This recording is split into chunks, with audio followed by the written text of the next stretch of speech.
Bom dia, boa tarde, boa noite para todos aqueles que estamos gravando a aula de hoje.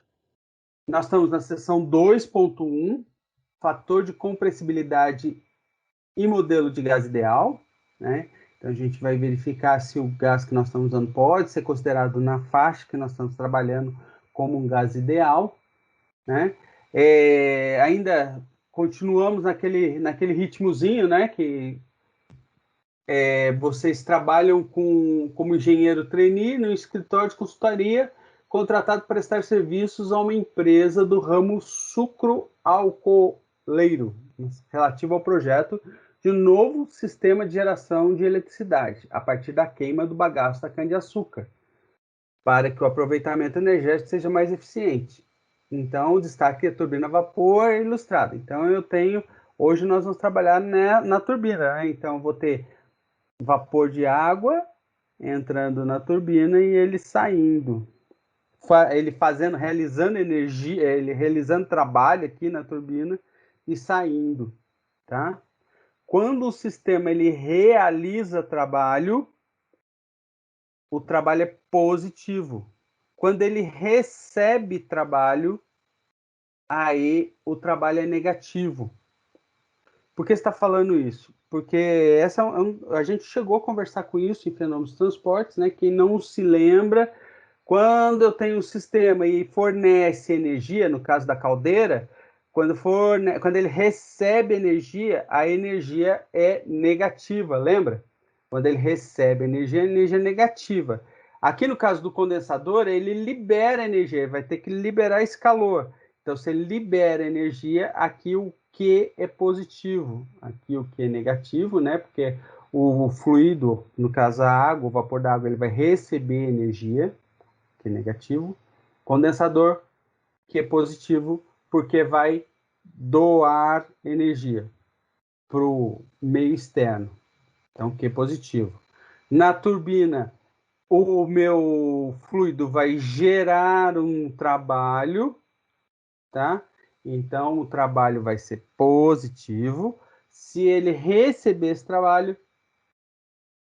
que é o caso da bomba, por exemplo, né? A bomba faz ele movimentar, então ele está recebendo trabalho. A bomba está realizando trabalho sobre o sistema, que no nosso caso é o vapor d'água.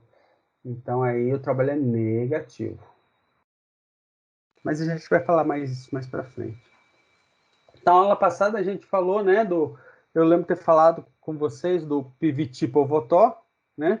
Pressão vezes volume sobre temperatura é igual a pressão vezes volume sobre a temperatura final. E aí nós temos que isso vai ser uma constante. Essa constante a gente vai chamar aqui de R barra, tá? R barra é tipo um R reduzido, que é o R sobre a massa, tá? Uma coisa interessante que eu falei aula passada é o seguinte: pressão, desde que seja a mesma unidade, não tem problema. Volume, desde que seja a mesma unidade, também não tem problema. Mas a temperatura, nós vamos trabalhar sempre, de preferência, tá? Em graus Kelvin. Desculpa, em Kelvin, não tem graus. Tá? Então, se tiver vai dar em graus Celsius, a gente tem para colocar nessa forma, a gente tem que converter para graus Kelvin. Outra coisa interessante que eu fiz aqui, então vai lá, ó. Para determinar as energias presentes na turbina, você foi persistente, deslocou até a fábrica lá, a fábrica não, a fazenda, né? Onde vai queimar o bagaço para transformar em energia, e mediu o valor de pressão e temperatura na entrada e na saída da turbina, em operação. Então, para medir pressão, você vai usar um manômetro, e para temperatura, normalmente é um termopar. Né? Já falou isso na aula passada. E os valores obtidos foi esse. Então, ó, a pressão de entrada do vapor d'água é 5 megapascal e a temperatura 550 graus. Já na saída da turbina, a pressão reduz para 0,3 kPa e a temperatura de saída também reduz, né, porque realizou trabalho.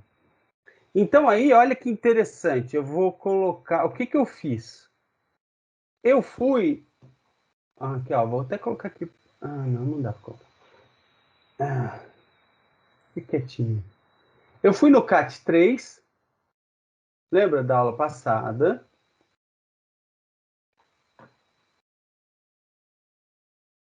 Cadê? Tá aqui.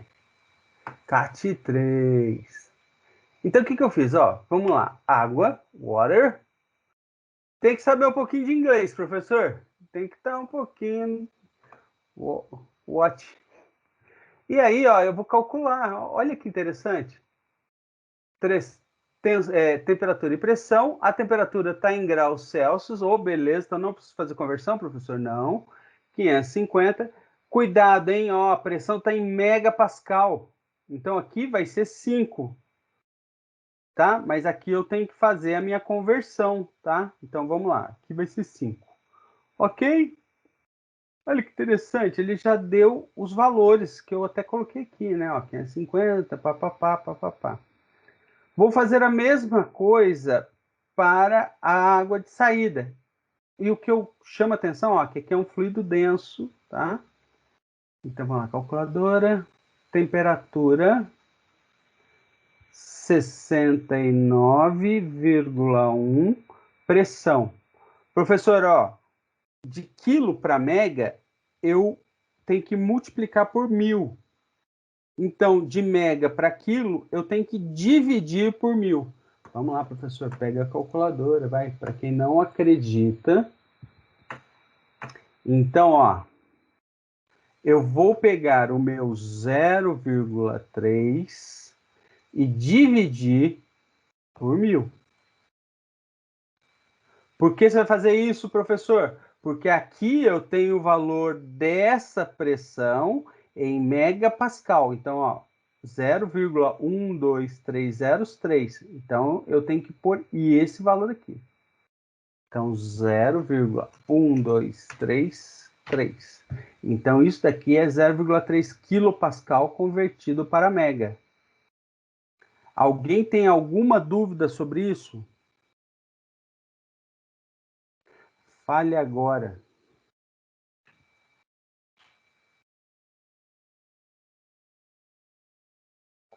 Tá, não falou. Vapor superaquecido, né? Por causa da pressão, tá? Então, coloquei todos os valores aqui, ó, que estão lá em cima na tabela, coloquei aqui. Todo mundo entendeu? Então, da onde que eu tirei esses valores? Ó, é do volume, aqui é o volume específico, né? Energia interna, entalpia e entropia. Temperatura, pressão, volume específico, metros cúbicos por quilo, energia interna, entalpia, entropia. Por que, professor? Opa, olha, meu querido, eu tenho P e eu vou usar o volume específico, tá? Para quê, professor? Para calcular essa constante. Porque dá para... Ó, então, o que eu fiz? Então, tá bom. A temperatura era 550. Vocês sabem que para transformar para Kelvin, eu tenho que somar por 273,15. Então, somei.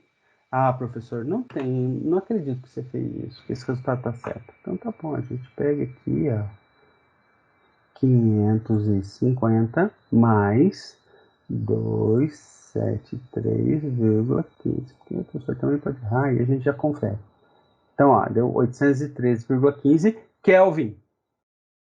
Converti, vou colocar na fórmula, ó, a pressão é mega. Gente, ó, vocês são engenheiros, isso vocês têm que saber, por favor, formados, eu vou bater na tecla muitas vezes. Mega é 10 a sexta, quilo, 10 a terceira, tá? Então, 5 vezes 10 a sexta, que é a pressão, pelo volume específico, professor, volume específico, ó, 0,07368. 0,07. Dividido pela temperatura que eu acabei de calcular. Só acredito vendo na minha calculadora, professor. Então, vamos lá. Vamos ver. Como é que você põe isso na conta? Ó, vamos lá.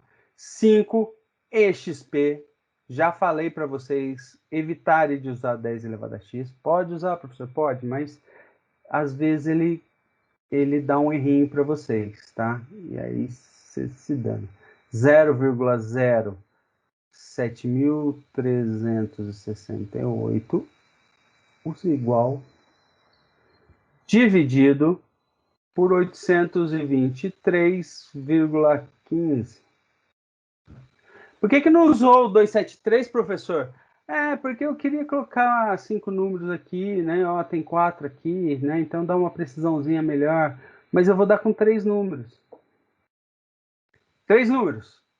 Então, ó, 1, 2, 3, parou no 7. O que eu faço? Olho depois, é 5, então soma 1. Se for 5 ou maior que 5, eu somo 1. Se for abaixo de 5, eu mantenho o número. Então, 448. Opa, qual é a unidade? A pressão ele deu em Pascal, né? O meu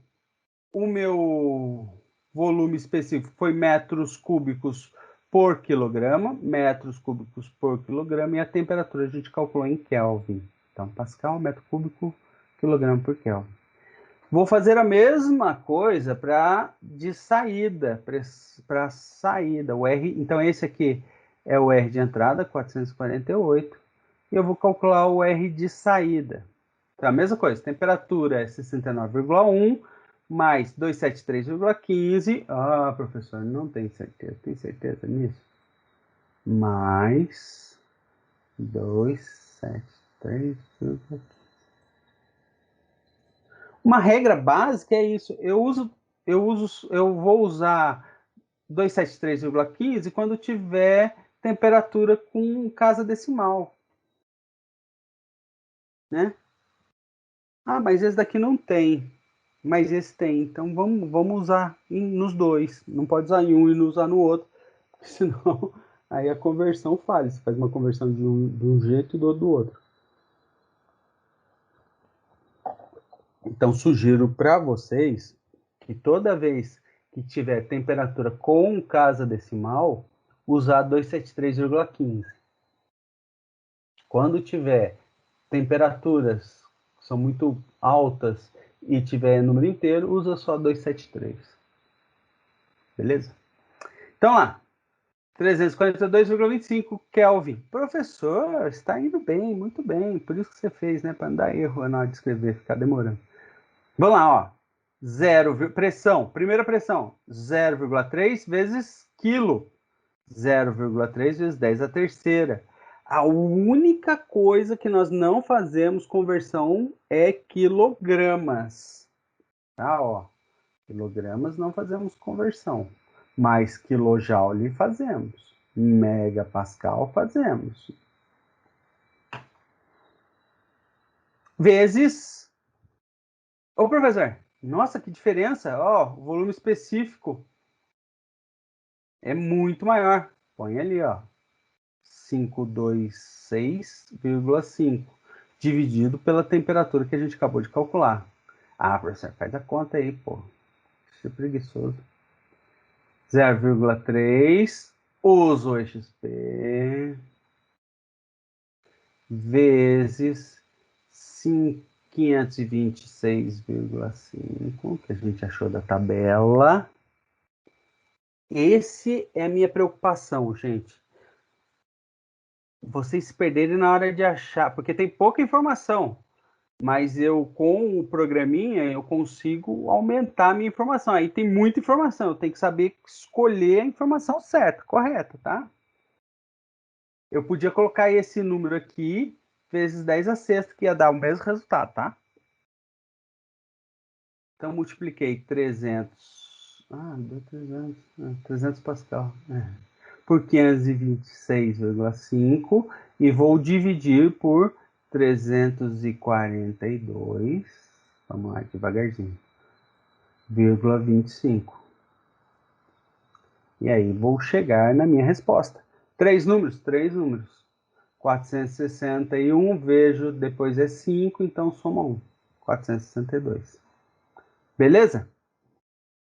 Professor, o que você fez aqui? Gente, é o seguinte, nós vamos ver mais para frente as tabelas, e aí não está em Pascal, metro cúbico, quilograma por Kelvin. Em vez de quilograma, ele dá mol, o R em mol, tá? Então, eu vou fazer uma conversão. Como é que eu faço essa conversão? Ó, eu vou falar bem devagar, tá? Porque tem gente que se perde nessa hora, tá? Quanto tem um mol de qualquer substância? A massa em gramas de qualquer substância, se ela tem um mol, é a massa molar. Putz, professor, agora sacaneou, hein? Agora sacaneou. Ah, eu esqueci de pegar. Então, o que que eu faço? O que que eu faço para saber essa massa molar? Ó, aqui está 18,015. O que que eu faço para saber essa massa molar? Ó, vou abrir aqui.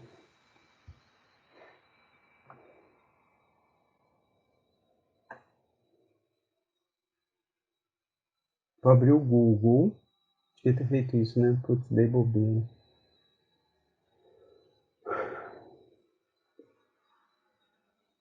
Vou colocar o meu Google com internet aqui. Vai deixar meu computador maluquinho.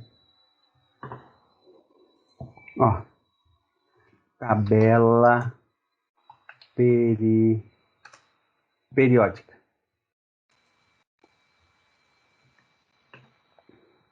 Gente, vocês são engenheiros, vocês têm que saber consultar a tabela. E a tabela periódica é uma tabela, ai, que beleza. Então, ó, putz, tá muito pequeno, hein? Vamos ver se dá para aumentar.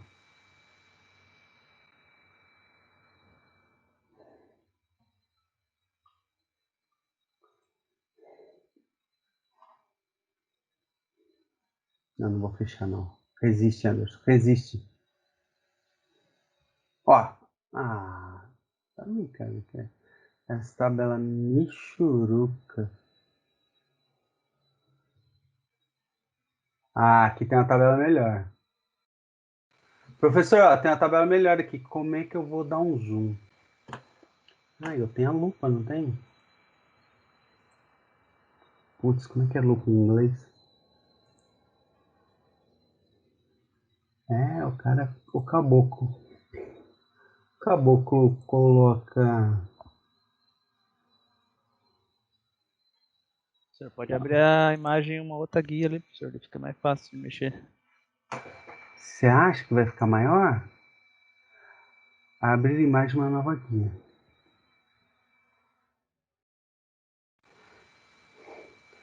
Porque eu não sei vocês, mas eu não consigo ver nem as letras direito dessa tabela.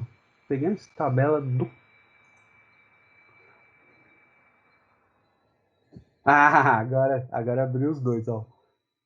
Não, não dá para ver. Ó, o hidrogênio é 1, é aqui que está embaixo do nome. Então vamos fazer o seguinte. Deixa eu tirar a lupa, vai. Obrigado, lupa. Você não ajudou nada. Ah, obrigado. Deixa eu desligar a lupa. Eu tenho que achar outra. Ou eu pegava só dos que interessa, né? Mas tudo bem.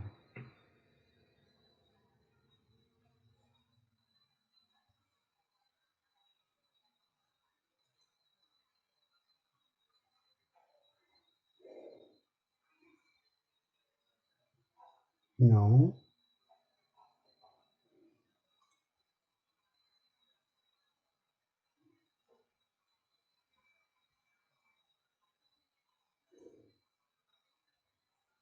Mandei lá no grupo lá, professor. Só O quê? clicar. Ah, o cara. Esse pessoal competente demais. Obrigado. Pô, eu tenho que abrir aqui, né?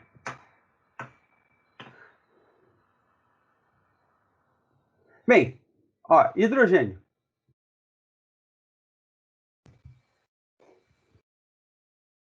Então, ele tem um peso atômico, olha, eu tenho esse intervalo. Então, eu pego a média, né, tal, mas normalmente ele dá, né, o valor que indique. Ah, indico 1,008. Então, vamos lá, né, professor? Vamos lá.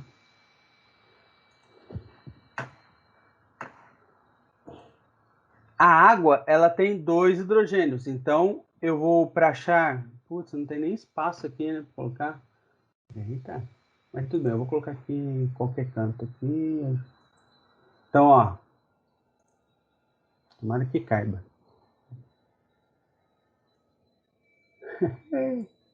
Então, ó, eu tenho 2H mais 1O. Vai ser igual. Então, eita, um oxigênio. Isso vai ser igual. Nossa, ficou parecendo 10. É só colocar um pontinho. Pronto. 1,008 vezes 2. Ih, não vai caber. Já sei. Você.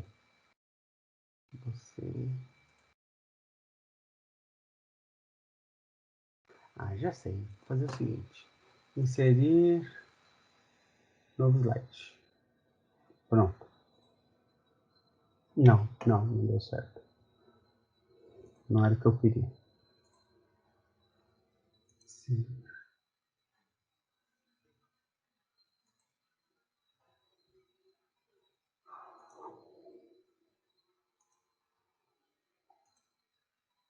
Ah, pronto.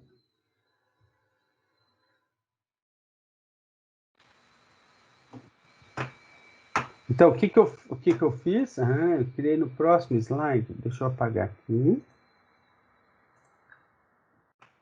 E aí, eu vou pro próximo slide. Aí, garoto. Só falta dar valor diferente, né? Mais uma vezes o do oxigênio. Ah, professor, agora a gente tem que caçar o oxigênio. O hidrogênio foi, beleza, maravilha. Agora a gente pega aqui, ó, oxigênio. O oxigênio é 8, poxa vida. Qual que é o peso molecular do oxigênio? Vai, me ajuda aí. Aqui tá 15,999. Então, beleza. Então, fecha. Não quero mais você, internet. 15,999? Isso, beleza.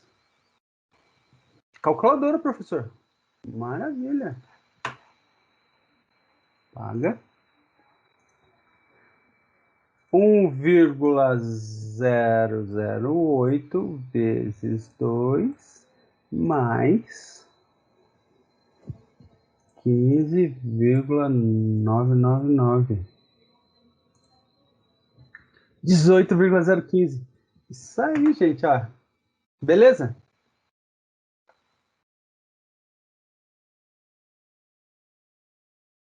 O que é 18,15? Ó, para cada mol, então, para cada 1 mol, eu vou ter, ai que bonitinho, 18,015 gramas. Mas ó, olha que loucura. Tudo bem, tá aqui, né? Opa, desculpa. Tá aqui, né? Só que loucura, eu tenho 1 quilograma. Eu quero saber quantos mols. Então, eu vou fazer nossa famosa, boa e velha regrinha de 3. X mols.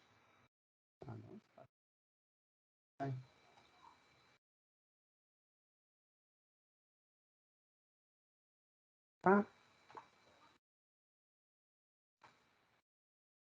X mols vão estar para 1.000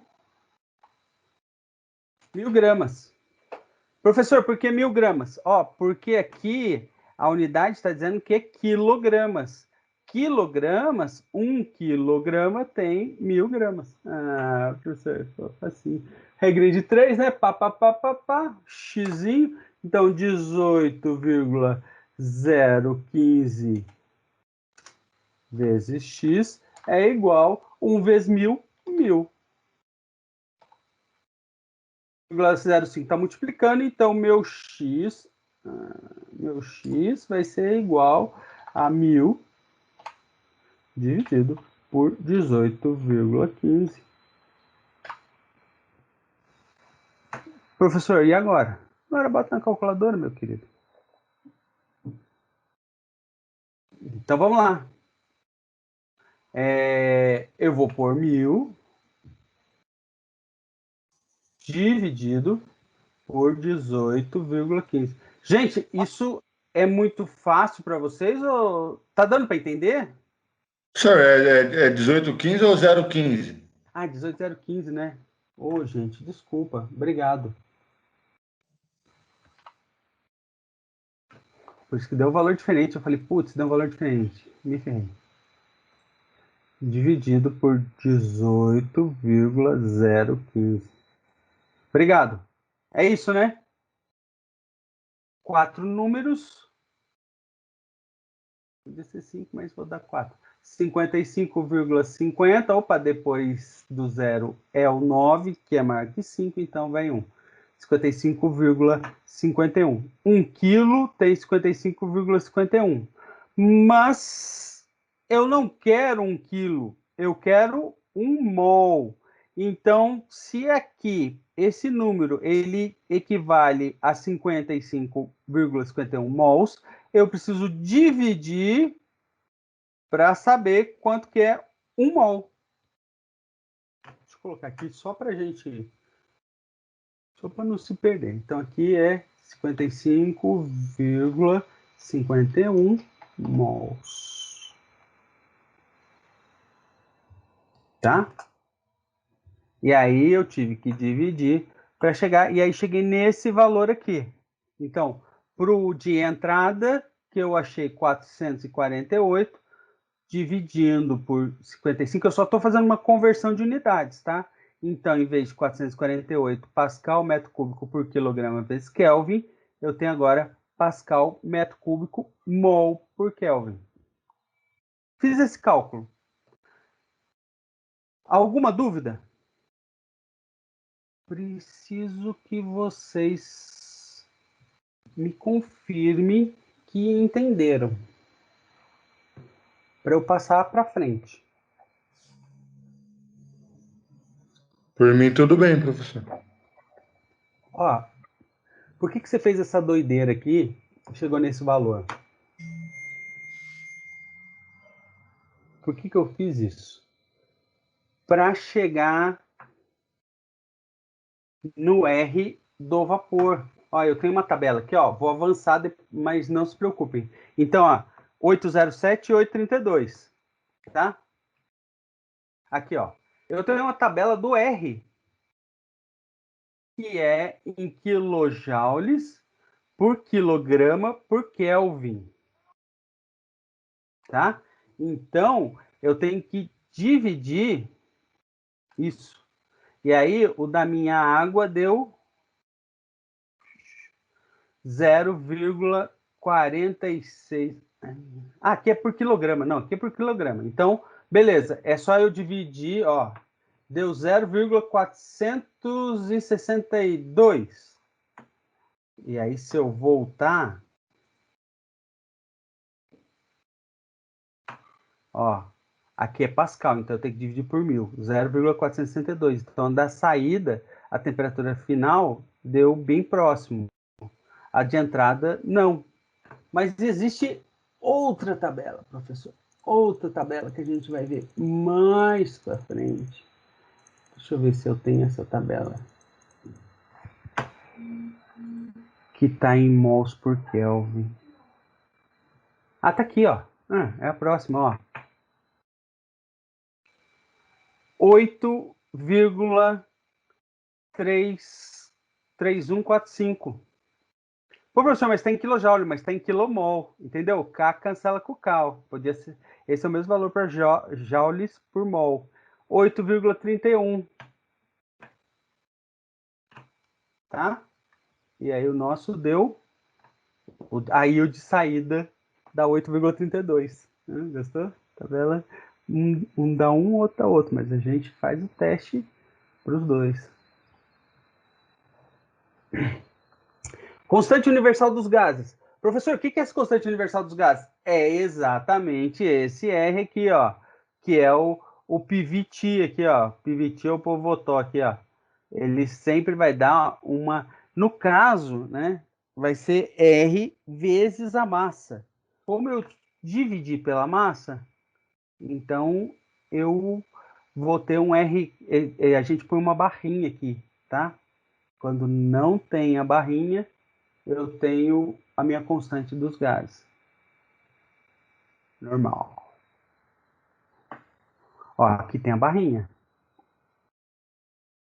Quer dizer que tem o por mol. Beleza? Então, você já deve estar familiarizado com o tema gás ideal e constante universal dos gases. Vocês estão familiarizados? Para aprofundar os estudos sobre esses conceitos, inicialmente vamos admitir uma configuração pistão-cilindro, né? Que é a da minha seringuinha, né?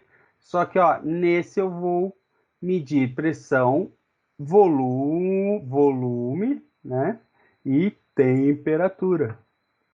Como é que eu meço o volume? Pô, meu querido, é só você ver o volume que ocupa aqui. Nesse caso, né, normalmente é um objeto cilíndrico, né? Então eu tenho que achar a área do cilindro e multiplicar pelo seu comprimento. Aí eu tenho o volume do gás. O volume do gás não, né? Aí seria o volume da câmara e, por consequente, o volume do gás que está inserido nesta câmara. Interessante, né? Agora eu estou pensando. Que é uma medida de volume, né? Então as seringas elas vêm com ml, vêm com valores em ml, né? Que é uma medida de volume. 1 litro equivale a 1 quilo.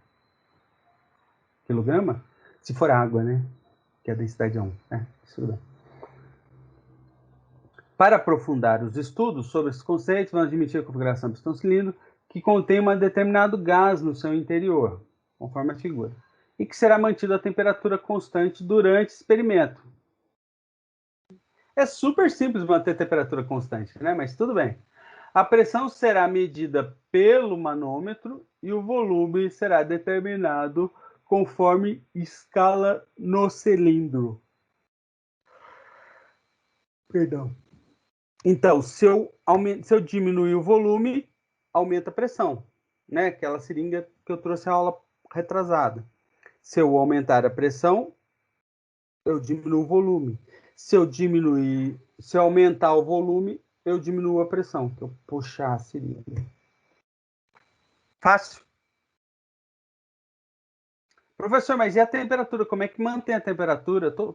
Aí é que é o seguinte, você faz variações pequenas, né? De pressão e volume, de tal forma que a temperatura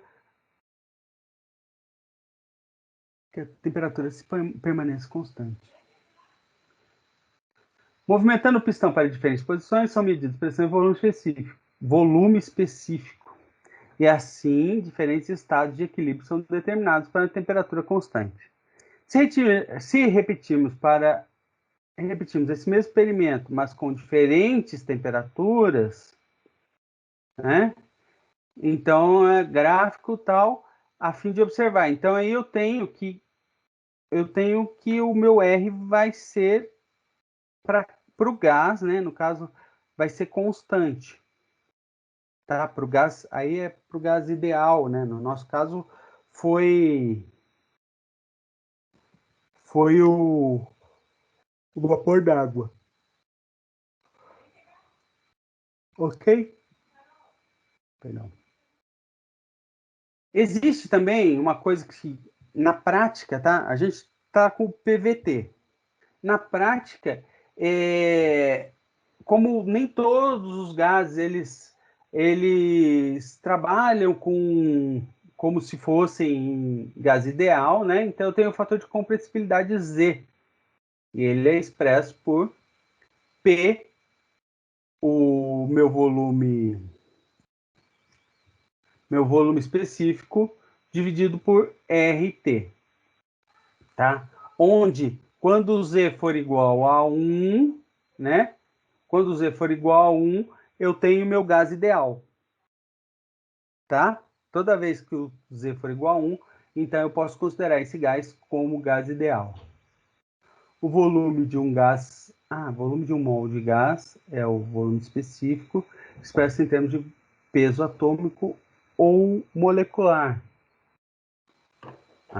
Então aqui já é diferente, né? Ó.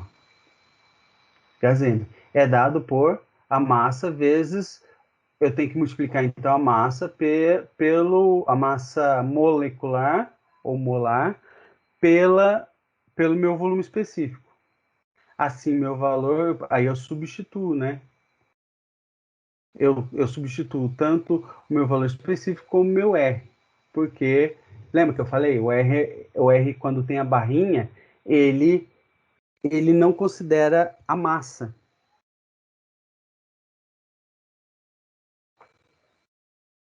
Foi o que a gente fez. Como a gente tinha tirado a massa molecular, então a gente achou o R. O fator de compressibilidade também pode ser entendido como a razão entre os volumes específicos real e ideal de um gás. Então eu tenho o valor específico que eu medi e o valor tabelado, tá? Ou eu pego o volume do gás que eu estou usando e divido pelo volume de um gás se fosse gás ideal. Fácil. Interessante isso. Os valores de R para alguns gases são montados na tabela para temperaturas de... Ó, cuidado, hein? Ó, temperatura 25 graus Celsius e pressão 100 pascal. Ou na pressão de saturação, se esta for menor que 100 pascal. Então, eu tenho meu peso molecular, ó, da água, 18,015, e tenho R de 0,4615. Tenho essa tabela, vou usar essa tabela para descobrir essas informações. E aí eu tenho de alguns gases, né? Olha, o que acontece se eu aumentar a pressão? Ó, a pressão é ATM. Vocês sabem qual é a configuração, qual é a comparação entre ATM e Pascal? Vocês lembram ou não? Pelo jeito não. Vamos lá, então. Vamos colocar aqui, ó, professor. Vamos colocar aí, ó. 1 ATM, uma atmosfera, ela equivale a mais ou menos 10 elevado...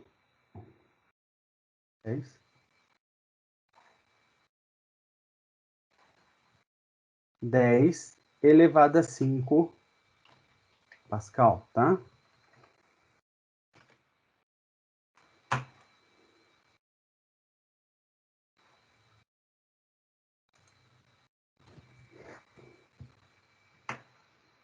Então, aqui seria 200 vezes 10 a 5, a quinta, 400 vezes 10 a quinta, 600 vezes 10 a quinta. São pressões muito altas, né? Ó, até 10 vezes 10 a quinta, 10 a sexta, vamos dizer assim, eles têm uma variação pequena. O metano tem uma variação pequena, já o amônia não, o gás hidrogênio também tem uma variação pequena para cima, né? Então eu tenho que verificar isso para ver se eu posso considerar como um gás ideal, porque se for beleza, gás ideal, posso considerar que o PV sobre T está valendo, senão eu tenho que fazer uma correção, vou ter que fazer correções, tá? Porque ele tem um fator o fator de compressibilidade vai entrar na jogada, tá? E aí eu vou ter que calcular esse valor para corrigir as fórmulas. Ok, gente? Então, se ele tiver, por exemplo, se ele tiver uma pressão muito baixa, é 1, mas se a pressão final for muito alta, opa, ele já muda, então já muda todos os parâmetros. Você tem que fazer essa conversão. Tudo bem, gente? E aí eu tenho as nossas formulazinhas aqui, ó. Outro jeito de descobrir o fator de compressibilidade é usando a pressão reduzida e a temperatura reduzida, ó. O que é a pressão reduzida? É a pressão que você achou dividido pela pressão crítica. Professor, o que é pressão crítica? Ó, lembra que eu falei na 2 aulas atrás, ó. Esse daqui é o gráfico da água de pressão por temperatura, e aí ele tem um ponto crítico, ó. Aqui, ó. No caso esse da água, o ponto crítico é 373,946 graus Celsius. Então eu tenho que dividir a temperatura que eu achei por grau Celsius ou por Kelvin, depende. E tem a pressão, ó. Então tem a pressão reduzida também, que eu divido pelo ponto crítico. E aí, com a pressão reduzida e a temperatura reduzida, eu vou achar qual é o valor. Eu ponho aqui no meu gráfico e vou achar qual é o valor, meu valor de Z.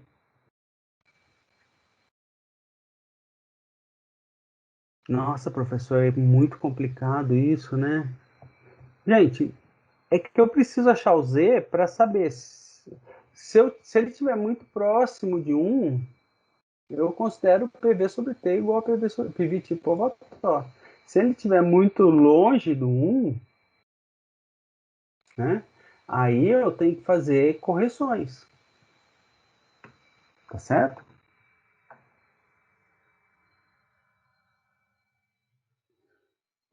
Ó, isso daqui é da aulas passadas. Ó, a gente está usando o conceito adquirido das aulas passadas para pôr em prática, né? E aqui, ó, lembra, essa daqui é a aula 2, ó, que a gente tinha um erro, percentagem de erro aos gases perfeitos, ó. Aqui é a fase, o rosinha é a fase dos gases perfeitos, que o erro é menor que 1, tá? Em temperatura e volume específico. Fora dessa parte, eu não tenho um gás perfeito, então tem que fazer correção, tá? Introdução ao modelo do gás ideal. Isso foi o que eu falei anteriormente, né? Que o Z tende a 1 para baixas pressões e altas temperaturas. E aí eu posso usar PV igual a RT, que é conhecida equação de estado do gás ideal.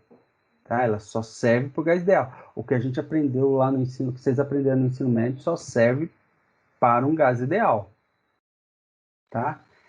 Essa também pode ser expressa em termos de volume e de massa, né? Porque o nosso peso específico ele é volume sobre massa. Então, se eu substituir aqui e pegar o M que está dividindo, passar para o outro lado multiplicando, eu vou ter que PV igual a MRT.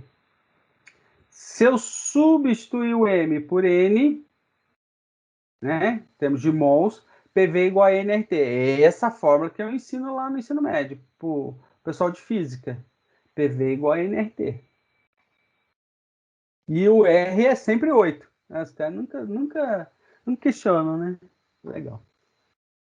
Agora você está pronto, né? Temos que todo gás cuja equação de estado seja dada exatamente é considerado como gás ideal. E a sua energia interna e entalpia são dependentes apenas da temperatura. Olha que interessante. Então, a energia interna vai ser função da temperatura e a entalpia também vai depender da temperatura. Ou, olha que interessante, ele vai ser a entalpia vai ser a energia interna mais constante dos gases ideais vezes a temperatura. Que também é função da temperatura. E aí constitui o modelo de gás ideal. Então, vamos fazer um exemplo, gente? Ó, uma panela líquida é colocada para ferver numa residência ao nível do mar. Por que ao nível do mar? Porque é um ATM, né? 10 a quinta Pascal. Ah, não, desculpa. Onde a pressão barométrica, né, a pressão do local, é 101,3 kPa. E a temperatura de saturação, sabe que é o nível do mar, é 100 graus Celsius. Consultando as tabelas de vapor, o volume específico do vapor de água é 0,673 metros cúbicos por quilograma. Beleza, professor? Admitindo que o vapor de água como um gás ideal nessas condições e sabendo que sua constante R é 0, kJ por quilograma por quilo, qual é o erro cometido nessa suposição? Bem, então a gente vai calcular o peso específico do gás ideal, né? Do gás aqui. Eu tenho o R, tenho a temperatura e tenho a pressão. Então vamos lá, gente. Professor, como é que faz isso? Tem dúvida disso.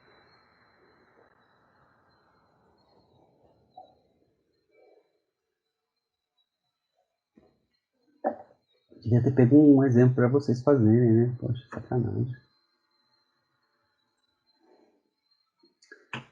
Caixa de texto.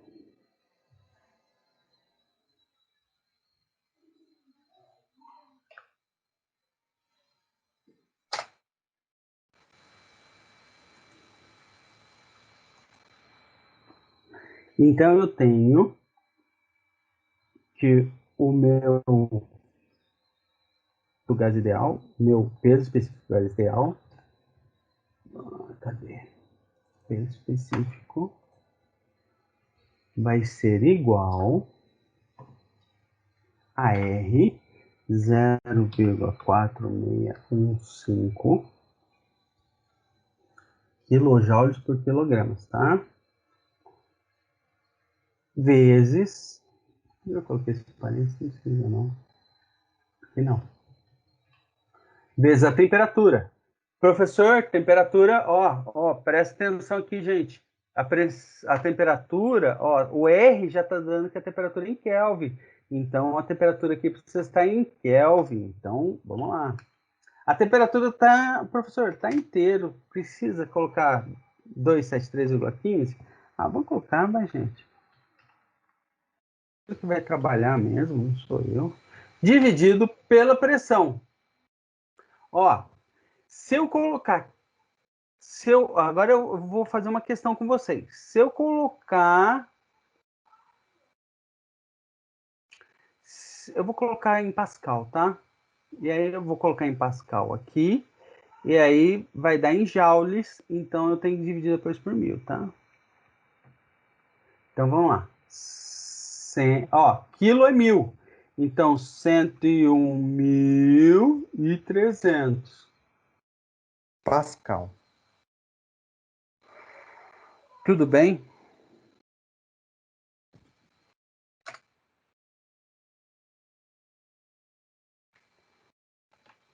Se eu der uma questão que eu consegui fazer na prova,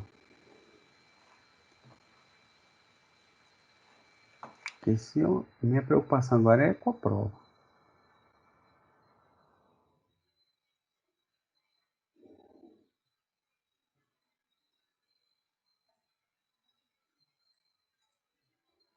Tá todo mundo dormindo. 0,4615 vezes, abre parênteses. Aqui é mais, né, professor? Professor, pô, sacanagem. Faz a forma direitinho.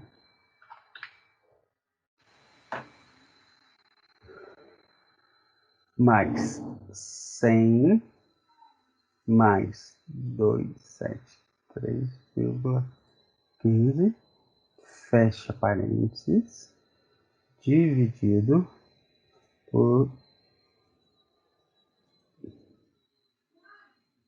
101.300.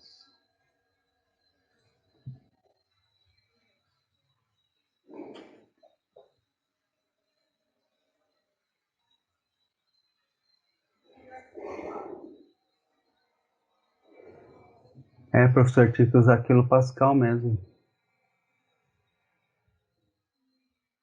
Ah, porque quilojoules, né? Nossa, esqueceu do quilo, professor. Putz. Nossa, que bom, gente, que bom. Aqui, então, eu tenho quilojoule. 10 elevado à terceira. Ah, garoto, sabe tudo. Então, vamos lá, professor, de novo. 0,4615 EXP vezes 10 à terceira vezes aparentes 100 mais 273,15 dividido por 101.300. Ah, agora deu, professor.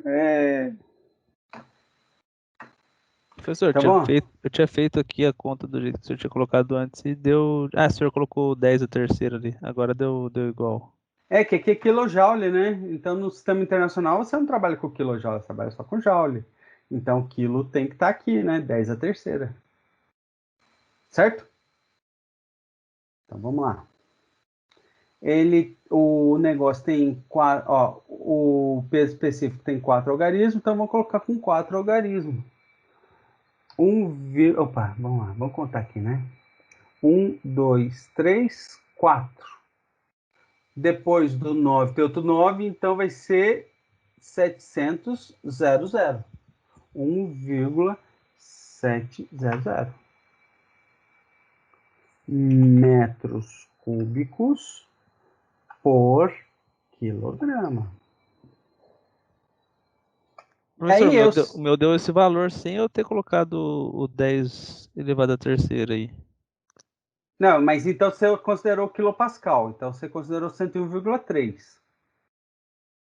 Não, eu coloquei 101.300 mesmo, igual o senhor colocou. Coloquei Ah, 0,415, fiz a primeira operação primeiro ali, aí depois o valor que deu de resultado eu dividi por 101.300 e deu 1,69999.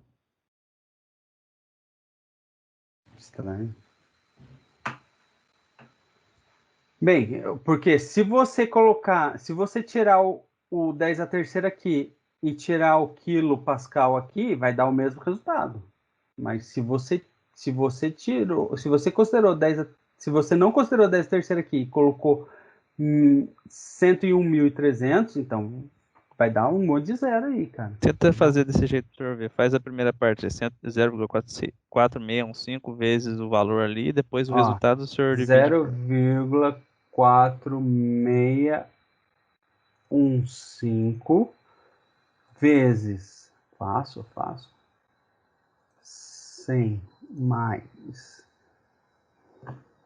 273,15, fecha, dividido Não, o senhor 100. pega o resultado primeiro, depois o senhor divide. É isso que eu tô falando, aí deu esse valor. Não, vai dar a mesma coisa. Vamos lá, vamos tentar de novo, então. 0,4615 vezes aparentes 100 mais 273,15. Fecha igual. 172. Aí eu vou dividir. Se você dividir por 101,3, vai dar o resultado certo. Agora, se você dividir por 101.300, aí vai dar um número bem pequeno. Porque está dividido por 1.000. Que é o 1.000 kJ aqui, ó. Tá faltando 1.000 kJ. Entendeu? Não.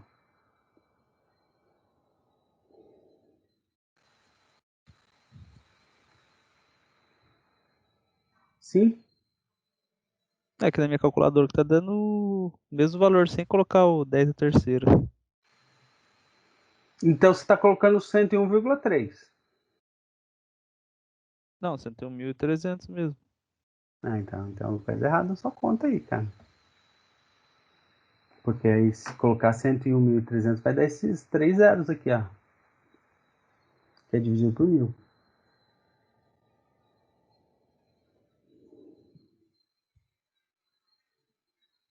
Ok?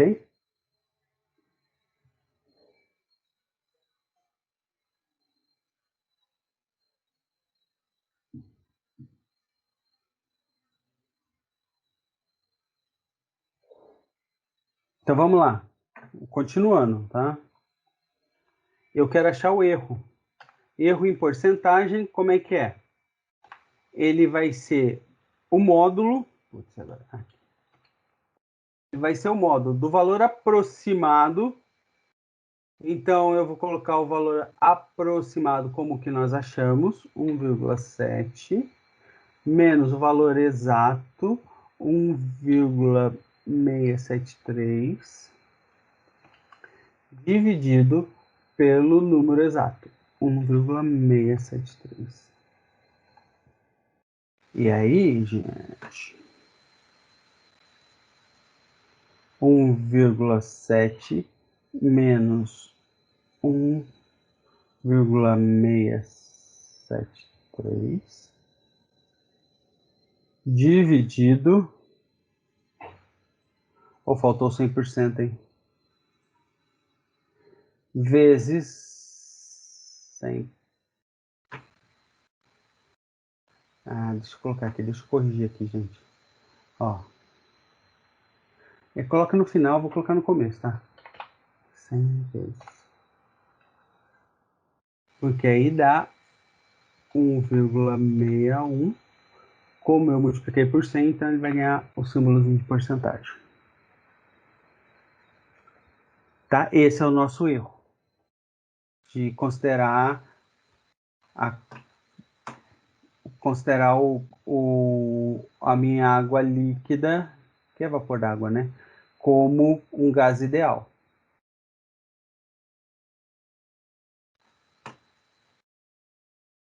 Ok?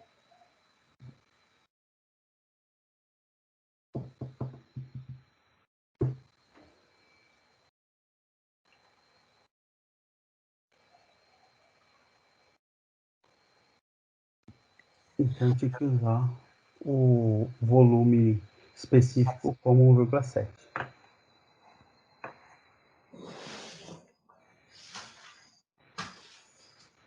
Próximo.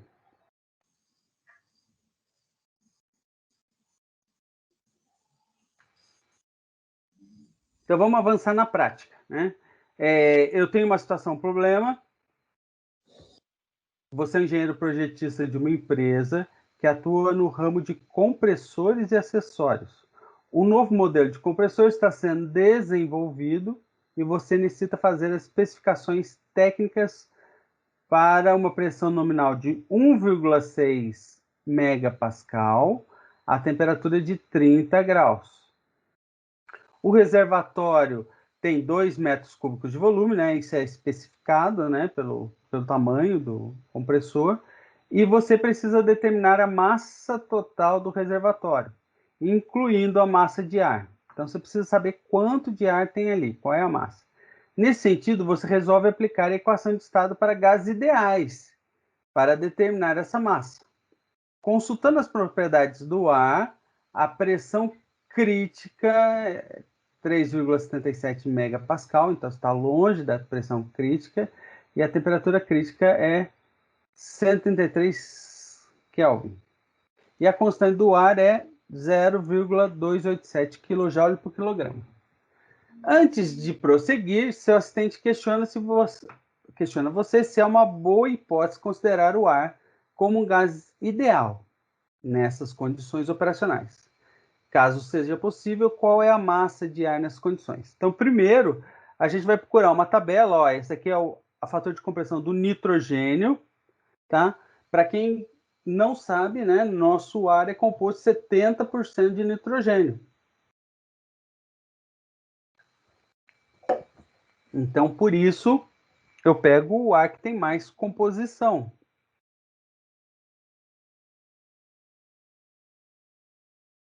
Né, que é o nitrogênio. Outra coisa que eu preciso é o seguinte, a pressão dessa tabela foi feita lá nos Estados Unidos, aqui ó, no UC Davis, Chemwick, ele foi dado em bar, eu preciso converter, né, ó. Para pressão em bar, eu preciso só multiplicar, tá? Um bar, ele tem, 1 megapascal, ele tem 10 bars. Então, 1,6 megapascal é só multiplicar por 10 e eu vou ter 16 bars. de pressão. E a temperatura está em Kelvin, então eu preciso também, né? Ó, 30 mais 273, 303. Então eu vou pegar aqui o amarelinho, que é o 300. E como é 10, é bem no começo. Então o meu fator de compressão é bem pequeno. Meu erro vai ser muito pequeno. Né? O ideal é que seja igual a 1. Então, beleza.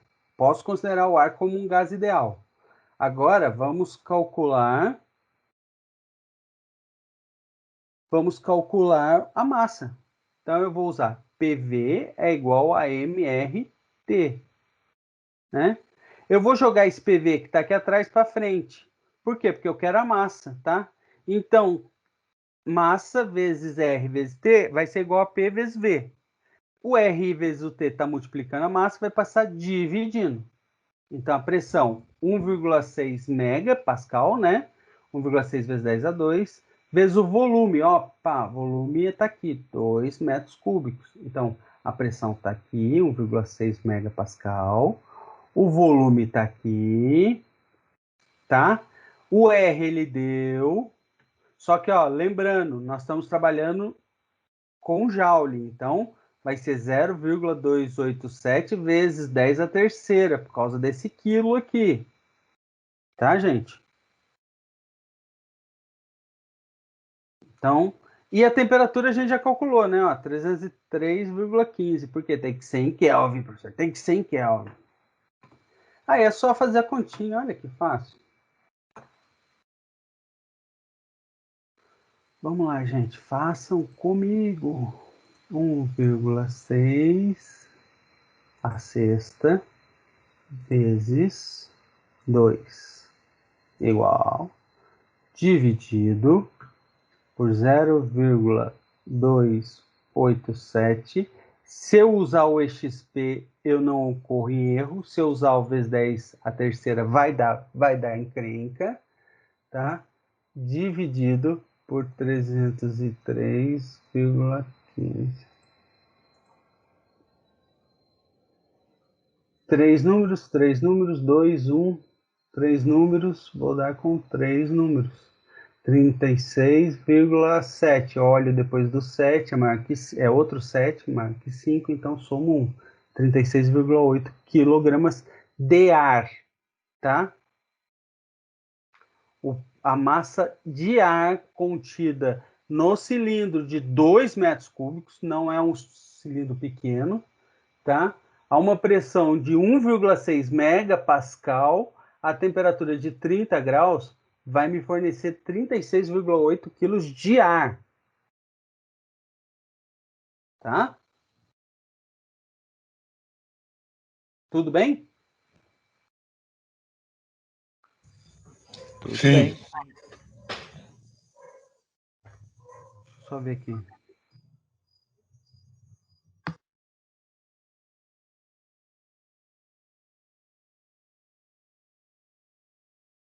Putz, tem o pessoal fazendo uma pergunta aqui. Termodinâmica. Ah, a tabela, né? Pô, cara. Valeu. 5 algarismos.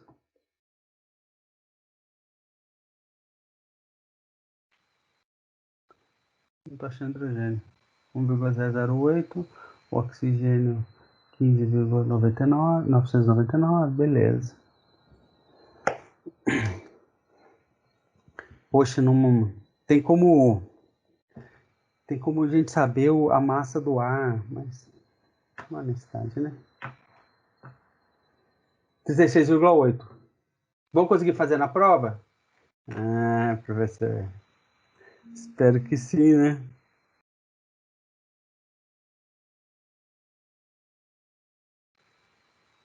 Tem gente perguntando, né? A primeira atividade já foi, né? O senhor já Já inspirou já, né? já esperou.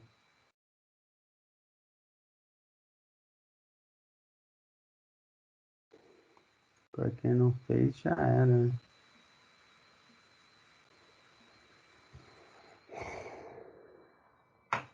Maravilha?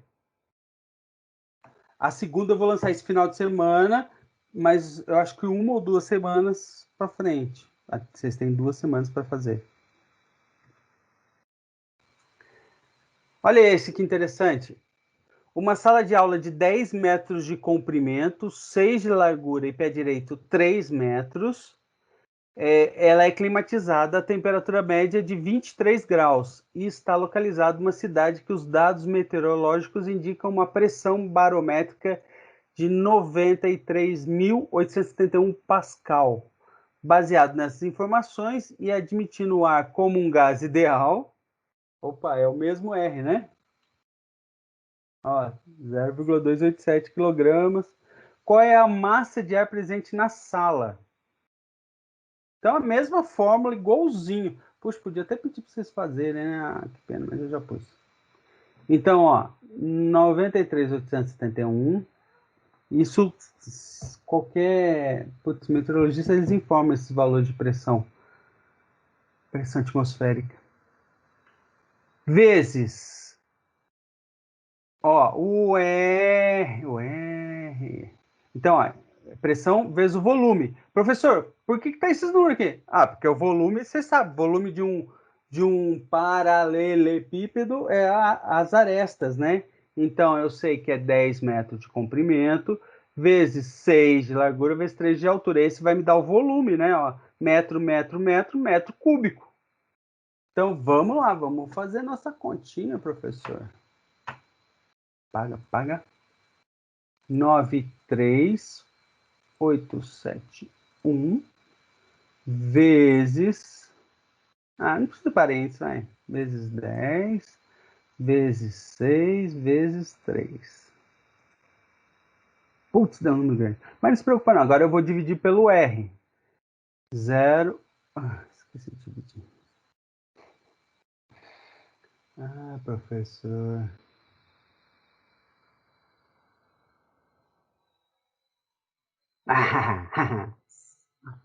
Se safou, né? Esperto. Dividido por 0,287 kg. Tenho que usar o XP. Nesse caso, eu tenho que usar o XP. Não posso usar o 10 da terceira. Não vai dar pepino. Igual. Dividido por, abre parênteses, 23 mais 273,15. Tem que converter a temperatura para Kelvin, tá, gente? E aí eu tenho 198,7, vou dar com 3 números. Então, aqui o 7 ele vai aumentar 199 quilogramas de ar. O peso do ar numa sala a 23 graus, com pressão barométrica de 9.781, de 10 por 3 por 6, pô, 10 por 3 por 6 dá 60. 6 vezes 3, 24, né? 6 vezes 3, 18. Eita. 180 metros quadrados, 180 metros cúbicos. Certo? 180 metros cúbicos. Na sala tem 199, quase 200 quilos só de ar, hein? Interessante. Ah, mais ou menos, professor. Posso fazer uma pergunta? O que aconteceria se o camarada... Ó, e aí vocês vão saber a finalidade da pergunta. Um espírito de porco... Gente, sacanagem.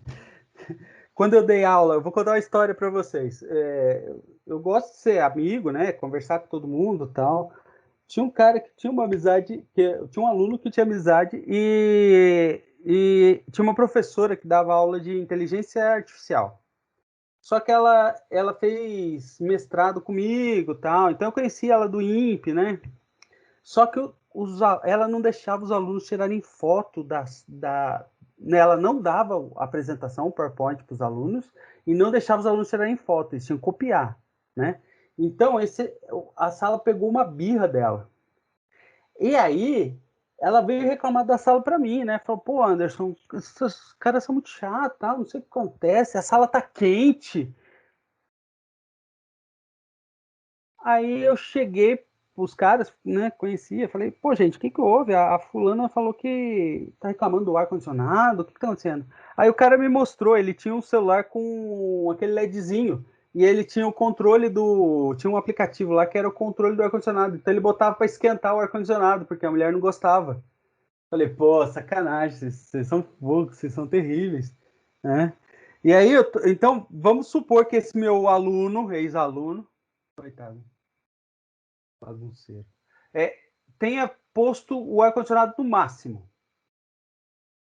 Então, no lugar de 23 graus, deixa eu chegar aqui, não. Vamos lá.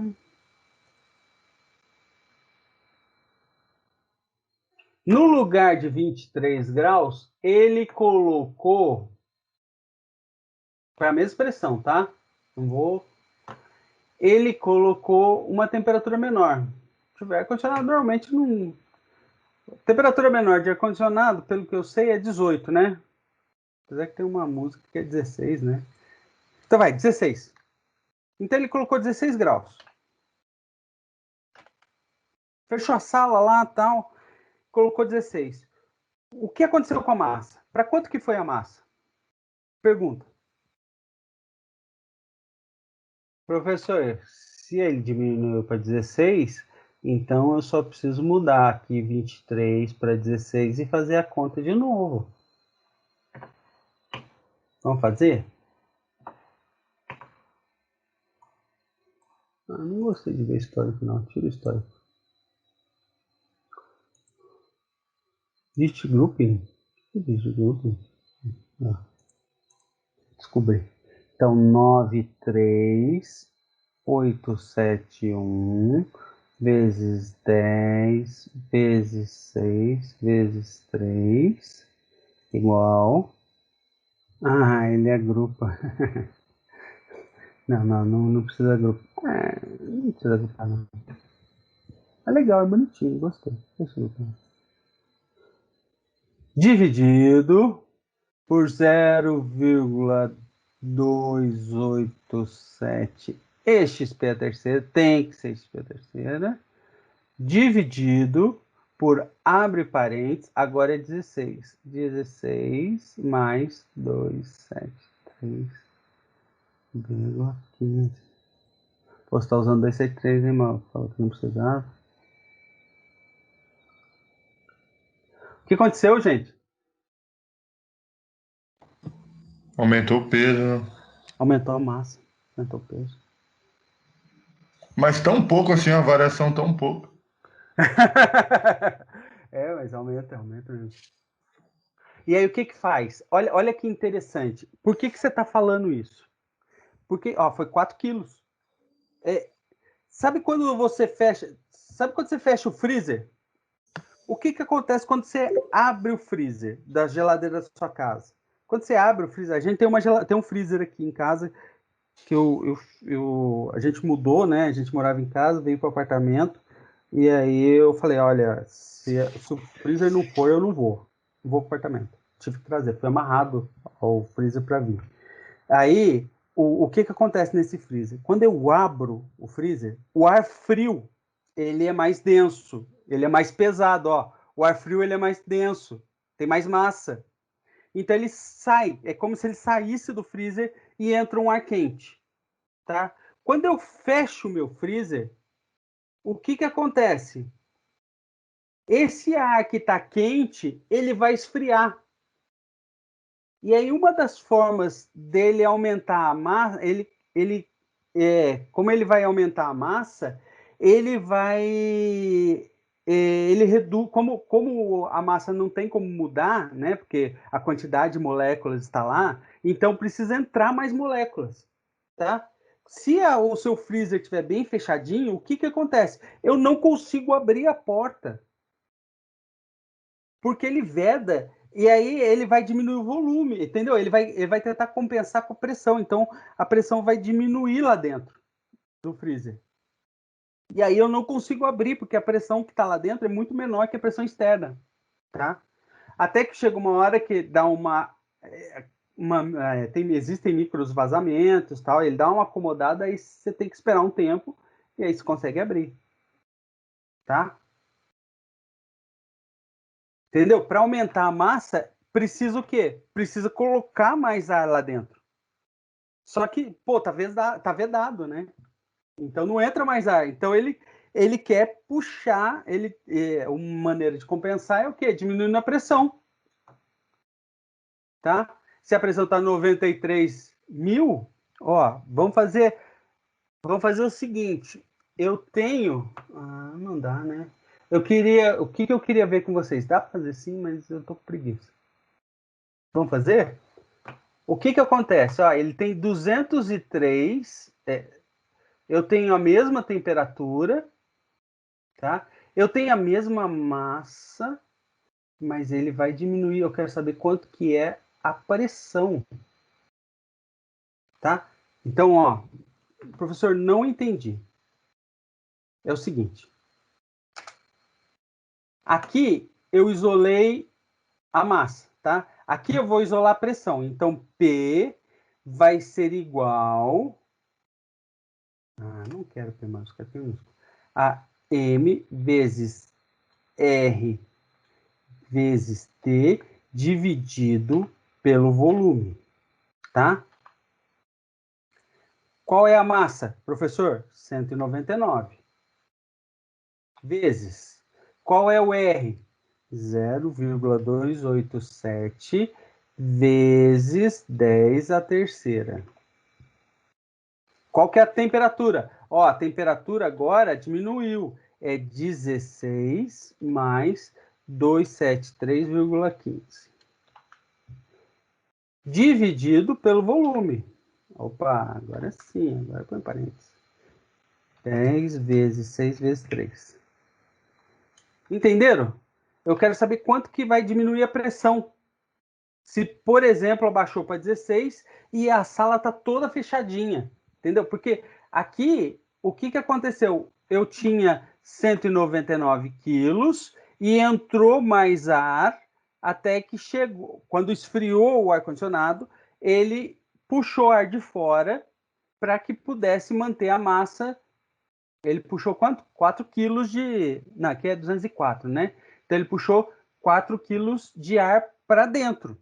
Ele teve que tirar esse ar de algum lugar, então foi da vizinhança, tá? Agora a questão é o seguinte: eu fechei todas as portas, vazei, lacrei a sala, tá? Lacrei a sala. Então tava essa pressão, tava 23 graus, tá? Eu lacrei a sala e eu liguei o ar-condicionado para ele diminuir a temperatura até chegar a 16 graus. Quando chegou a 16 graus, o que acontece? Se eu lacrei a sala, não deixei nenhum ar entrar, então ele vai mexer na pressão. Ele vai diminuir a pressão. Quer dizer, deveria diminuir. Vamos fazer a conta? O professor, o senhor está com o negócio em cima, é sacanagem. Então vamos lá. 199 quilos vezes 0,287 SP a terceira vezes aparência 16 mais 273,15 fecha. Igual dividido por abre parênteses 10 vezes 6 vezes 3. Fecha parênteses. Ih, deu alguma coisa, deu merda aqui. Vamos lá, a gente descobre. Massa R vezes a temperatura. A massa eu vi que é 199 vezes R que é 0,287 a terceira, 57.000, vezes temperatura, 23 mais 273,15. Será que eu multipliquei? igual dividido por aparente 10 vezes 6 vezes 3. O professor tá certinho. Por que não? Quanto que era? Ah, tá. Então, o que aconteceu com a pressão? 93,667 Pascal, né? Então, ela aumentou a pressão? Sim. Aumentou a pressão, mas baixou a temperatura. O senhor fez o cálculo, acho que com 23 ainda. Não, fez 16, ó, tá 16 mesmo. 16, tá 16. Não, o senhor colocou 16 no slide, mas o senhor colocou 23 na calculadora. Não, mas aí era para dar o mesmo valor. Vamos lá, vai ver o histórico. Vamos lá, acredito em você. Fiz 23. Eita, opa, então deu erro. Bem, vamos lá, vamos pagar tudo, paga tudo. Toma histórico. 199 vezes 0,287 a terceira, vezes, a parênteses, 16 mais 273,15. Fecha. Igual. Dividido por, a parênteses, 10 vezes 6 vezes 3. Agora sim, agora sim. É verdade. Eu acho que eu devo ter colocado. Eu devo ter feito coisa errada. 91746.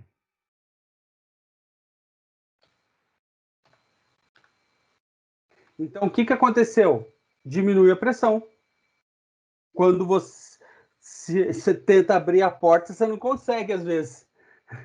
Por isso que a porta tem que ser para fora, né? Então, você empurra a porta e aí você vai vir o vento, você vai entrar junto com o vento, com o ar, né? Vai ter que colocar 4 quilos de ar lá dentro para manter a pressão igual à pressão externa. Deu para entender o que eu queria dizer? Apesar de eu ter errado nas contas. Né, ó,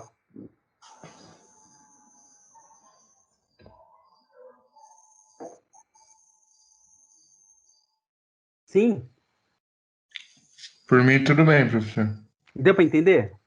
Ficou claro? Que, Deu ó, pra entender, sim.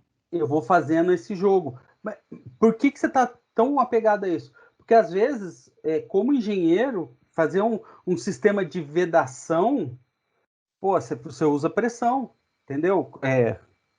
Professor, como assim? Outro dia, eu falei pra minha esposa, outro dia eu estava explicando para ela essas coisas, né, de termodinâmica, tentando explicar, né, que ela é psicóloga, não entende nada. Aí ela chegou para mim, pegou do freezer, pegou uma vasilha e falou, ó, tenta abrir. Aí eu falei, não dá, você precisa... aí não era termodinâmica, mas era outra matéria, né? Eu falei, não, ó, calma aí, isso aqui é de vidro, o vidro não dilata, o ferro com baixas temperaturas, ele contrai, então ele está contraído, ele está espremido aqui na tampa, pode até quebrar essa tampa. Ela falou, tá, e como é que você faz para abrir? Eu falei, é fácil, só esquentar. Aí eu esquentei, né? Pus um pouquinho, aumentei a temperatura da tampa, porque eu sei que ferro é material condutor térmico, tal, o vidro não é tão bom condutor térmico. Esquentei um pouquinho, né? Fui até burro, fui dar uma de mágico, né? Peguei na tampa, a tampa tava quente, deu uma queimada na mão, e tudo bem, né? E abri facinho. Por quê? Ela dilata, abre o furo, aí você consegue abrir fácil. Falei, olha, isso é física.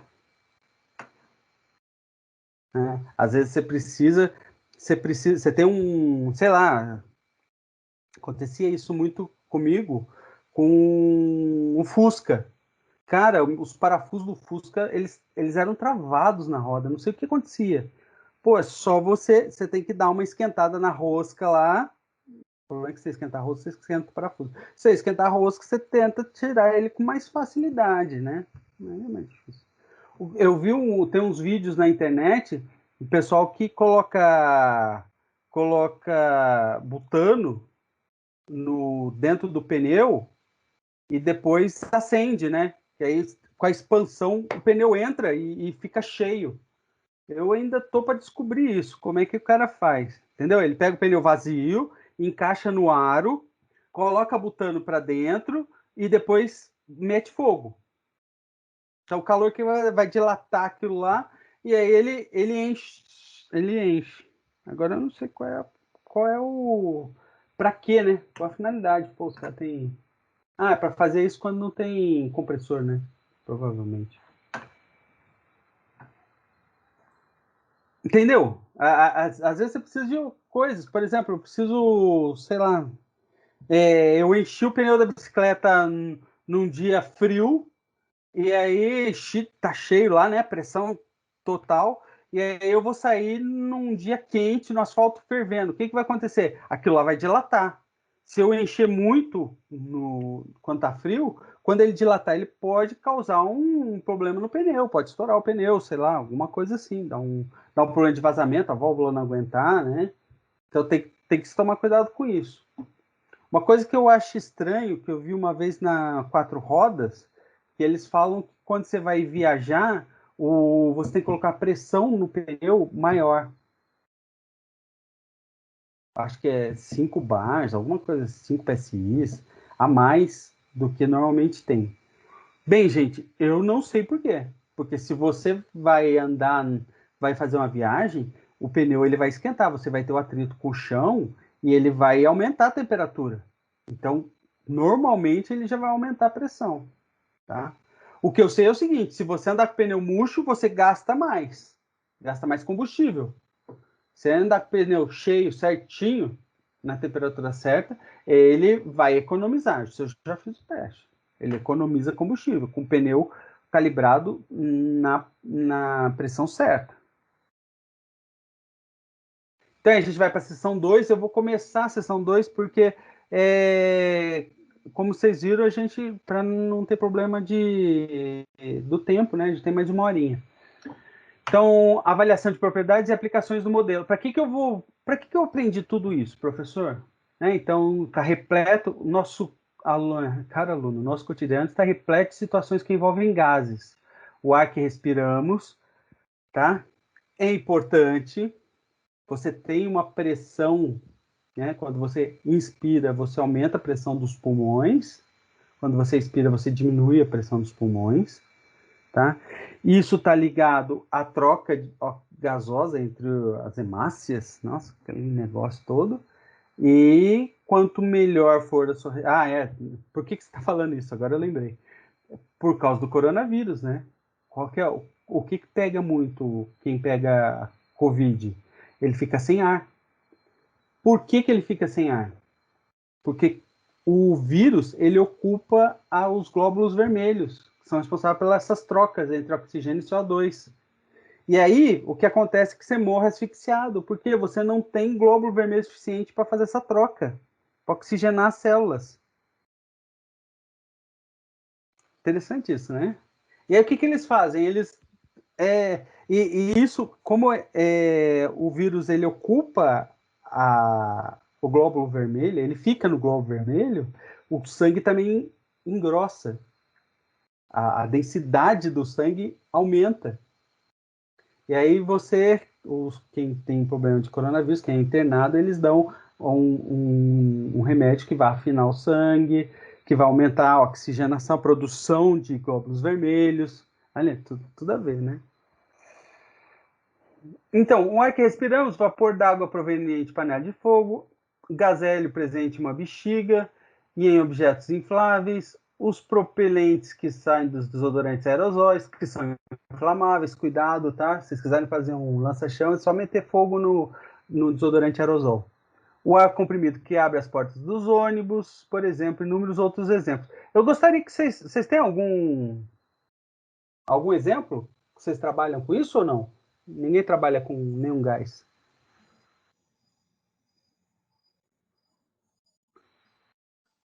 Linha industrial de ar comprimido.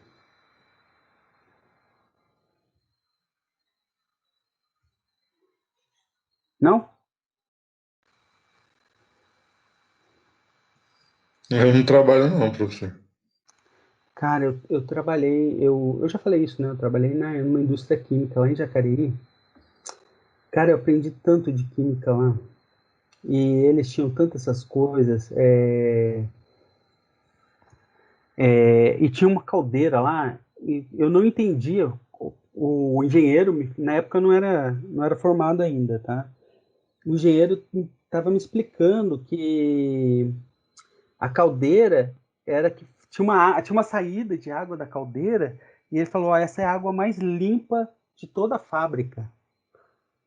Que a água que eles usam na caldeira não pode ter resíduo, não pode ter nada. Então ela passa por um processo de filtração muito grande, muito, muito importante, né? E aí eu perguntei, né, qual é a eficiência da caldeira. Ele falou: olha, 10% da energia toda que usa, 10% você aproveita para fazer energia. O resto é tudo perdido. E eles tinham também eles tratavam a água, porque era uma fábrica que ficava do lado do Rio Paraíba, né? Então você não podia jogar dejetos químicos, né? E aí eles tinham tratamento. Eu acompanhei lá o tratamento, achei muito legal. E o cara falou: olha, se a gente gastasse mais não sei quantos por cento aqui, a gente podia tirar a água limpinha, podia reaproveitar a água. Mas como os caras não querem, e é interessante isso, né? Se eles soltassem, aí ele me explicou, que se eles soltassem a água limpa, reaproveitassem a água limpa, a Sabesp ia cobrar deles análises da água. Então, eles não aproveitavam, eles jogavam no rio, né, não faziam o tratamento final lá que precisava, e jogavam no rio, que dava os resíduos que a lei permitia. E eles não reaproveitavam. Porque se eles reaproveitarem, primeiro, a Sabesp vai querer receber pelo dinheiro da água que eles mesmos limparam. E, além de tudo, ainda vai cobrar de 6 em 6 meses que eles fizessem a avaliação da água para provar que a água era limpa. Então você paga por um negócio que você fez e depois paga para provar que o que você fez é o certo. Aí você fala: não, é muito mais barato a gente pegar a água da Sabesp e pronto. Que eles são responsáveis pela água que eles mandam. Deu para entender? Ou ficou meio confuso? Deu pra entender. A energia é quase a mesma coisa, né? Se você gera energia, você não pode jogar no sistema, que senão você tem que pagar também. Não, eu ouvi falar que as casas modernas, se você tiver o aval, tem um projeto, né, tal, de engenharia, você tem que chamar engenheiro, tal. Se você jogar no sistema, você recebe, mas o imposto é tão grande que o que você recebe é quase nada, né? Agora, mas o que eu acho interessante é que, por exemplo, se você fizer um sistema e não jogar no sistema e usar a sua energia, você não precisa pagar por ela. Agora, se você furar um poço artesiano na sua casa, a água que você extrai, você tem que pagar. E ainda tem que provar que essa água é boa para a Sabesp. E ela vai cobrar de você. Ela vai colocar um reloginho lá e vai cobrar quanto de água você vai tirar desse poço artesiano. Estranho. Eu acho estranho. Porque diz que a água, como ela está no subsolo não é seu, não é sua casa mais, é do governo. Então, se você tira alguma coisa que está no subsolo, você está tirando alguma coisa do governo, você tem que pagar por ela. Simples assim. Então, eu tenho linhas de ar comprimido, né? Tenho várias. A gente usa muito, né? A termodinâmica no nosso dia a dia. Eu tenho invase do gás líquido de petróleo, GLP. Tenho os carros que são movidos a GNV. Eu tive um Celtinha movido a GNV. Foi uma experiência muito legal, mas infelizmente só perdi dinheiro. Porque quando eu vendi o Celta, o cara falou assim: eu paguei 4 mil na instalação do GNV. parcelado e tal, né? Mas paguei 4 mil. Aí quando eu fui vender o Celtinha, e outra coisa, como na época que eu instalei tinha pouco posto, então eu tinha que ter combustível, eu tinha que ter gasolina, o Celta era gasolina. Então eu tinha que ter a gasolina para chegar até o posto, ou então se eu fosse fazer viagens longas, eu tinha que colocar gasolina mesmo. E quando dava partida, ele tinha que jogar gasolina no sistema também, não sei porquê. E quando eu fui vender, o cara me ofereceu R$ 1.000 a mais pelo GNV. Eu falei, não, é absurdo, eu não vou pagar, eu não vou receber só R$ 1.000 por um negócio que eu gastei 4 mil. Aí eu tirei, paguei, para tirar tinha que mudar a documentação e tal, foi mais R$ 1.000. Eu gastei mais R$ 1.000 e o sistema de GNV ficou na minha casa, estragou. Eu perdi os 4 mil, mais o 1.000, porque eu não quis receber 1.000. Fiquei muito chateado. Foi Nunca osso, mais. então. Hã?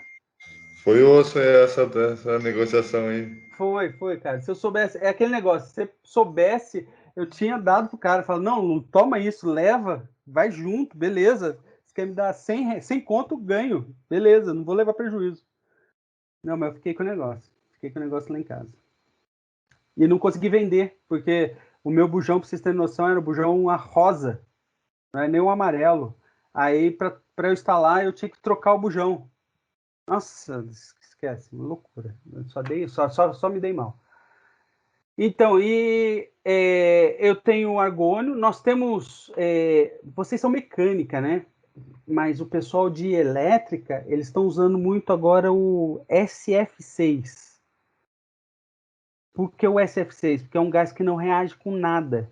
Então, se eu tiver um arco voltaico, o arco voltaico, para ele existir, ele precisa ter oxigênio. Então, eu encho o sistema de SF6 e não gera arco. Então, tem releza, SF6 e tal. E por que eu sei disso? É pior ainda. Nós temos detectores SF6 próximos à nossa costa do Nordeste e do Norte, tá? Existem 2 ou 3 estações dos Estados Unidos que medem SF6, tá? E no final, então, o vento, será que eu consigo um mapa? Será que vocês conseguem imaginar? Ó, da África vem um vento, existe um vento que vem da África, pega a nossa costa nordeste e norte e ela desce, por causa dos Andes, ela desce e faz a curva aqui no sudeste, tá? Imagina isso. A grosso modo é isso. Então, o que nós fazemos? A gente consegue pegar esses dados e eu consigo, e no final da região norte, lá perto de Rondônia, a gente tem medidas, nós do INPE, tá? Não sou eu, o pessoal do INPE, tem medidas de SF6, a gente mede esse gás. Por quê? Dependendo da concentração dele, eu sei se esse vento está vindo da África ou está vindo da Europa, ou dos Estados Unidos, tá? E aí, pela análise, eu consigo perceber qual é a movimentação de massas de ar. Olha, o SF6 é usado como um marcador. Nossa, é muito legal, eu adoro isso, gente, adoro. O que mais? Eu trabalhei, vocês sabem que nos hospitais, eu acho muito estranho isso, eles não falam. No hospital tá falando que tá faltando oxigênio, O2, nos hospitais que está consumindo muito por causa do Covid, né? Mas no hospital tem três linhas de ar comprimido. O de O2, o de ar, que tem o nitrogênio, e tem um que é N2O. Eu sei isso porque eu fiz estudo, eles pediram para mim, Anderson, eu precisava de uma amostra de N2O. Eu falei, pô, não é N2O, não é que tem no hospital? Aí fui no hospital, pedi uma amostra. É muito interessante, porque você tem, imagina um cilindro mesmo, né, de aço inox, porque é menor reagente. Aí eu tenho uma bomba de vácuo, ela faz, no INPE, a gente tem uma bomba de vácuo, ele faz vácuo, E aí tem uma válvulinha. Aí eu peço pro cara, solta um pouco de NO2, aí eu abro a válvula e ele puxa o gás para esse reservatório. Aí fecha, né? Só que o N2O é usado para anestesia, né? Mas é considerado também como um gás de efeito estufa. E aí a gente vai trabalhar com energia interna, avaliar essas coisas. Poxa, não dei nem um intervalinho, né? E aí nós estamos trabalhando com a nossa turbina a vapor, né? Os valores são... baixou, a temperatura baixou. Olha, era 550, agora é 450.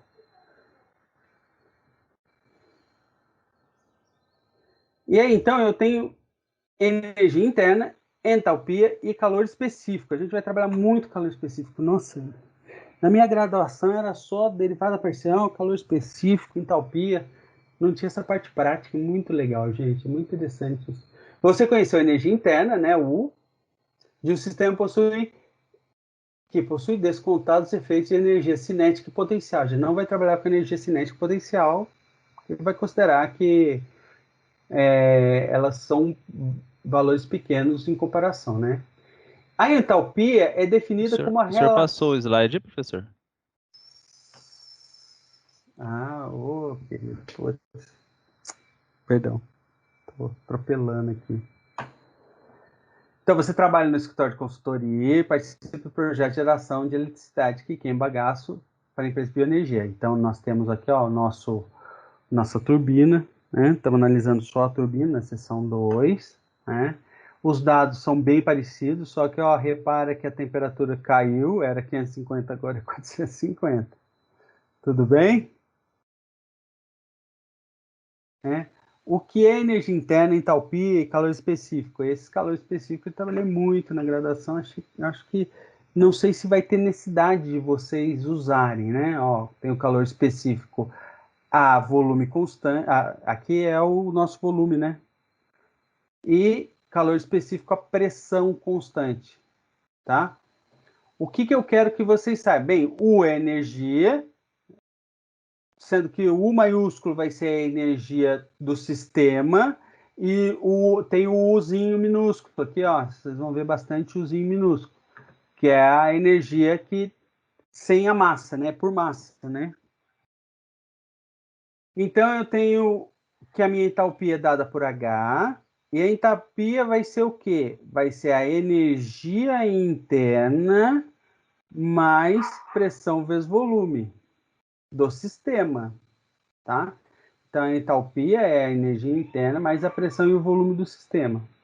Tudo bem? Guarda essa fórmula aqui, importante. Em termos específicos, as energias são expressas em joule por quilo. Energia específica. Então, aí eu vou usar o minúsculo. Quando eu usar o minúsculo, eu vou ter joule por quilo. Quando eu tiver só energia, só joule. A mesma coisa para entalpia. H minúsculo vai ser joule por quilo também, porque é a mesma unidade, tá? O Hzão, que é a entalpia do sistema, vai ser só joule, tá? O Hzinho vai ser por quilograma, joule por quilograma. E a massa é a massa do sistema, isso você já sabe, né? Você também pode compreender os calores específicos a volume e pressão constante, tal, né? Derivado parcial. Puxa, professor, que legal, né? Mas a gente não trabalha com isso na prática, né? Vocês vão precisar disso? Não sei. Talvez o que vai ter é a variação. Eu sei que se eu tiver o calor específico a volume constante, isso é importante vocês saberem. O calor específico a volume constante, ele é a variação da energia interna por metro pela variação da temperatura. Assim como o calor específico a pressão constante vai ser a energia vai ser a entalpia específica, né, que é a entalpia por metro, por quilograma, dividido pela variação da temperatura. Legal. Você analisou e compreendeu que quando o fator de compressibilidade Z tende a 1, a equação do estado de gás é dada por PV é igual a RT. E que sua energia interna e entalpia são dependentes apenas da temperatura. Então, U de T, opa, beleza. E o H vai ser U de T mais RT. Olha que legal. A tabela 2.6 mostra a variação da energia específica. U em função da pressão e temperaturas do vapor de água. Ó, aqui é o vapor de água. Então, para cada gás, eu vou ter uma tabela dessa. Né? Ou, né, para isso que existem os programas. Né? Eu tenho o CAT que pode me fornecer isso também. Tudo bem? Eu pego lá a pressão, coloco a pressão, ponho a temperatura e ele vai me dar a energia interna. Joia? Aí eu tenho as derivadas. Nossa, eu adoro essas derivadas. Ai, que legal. Professor, preciso saber disso aqui? O que vocês acham, gente?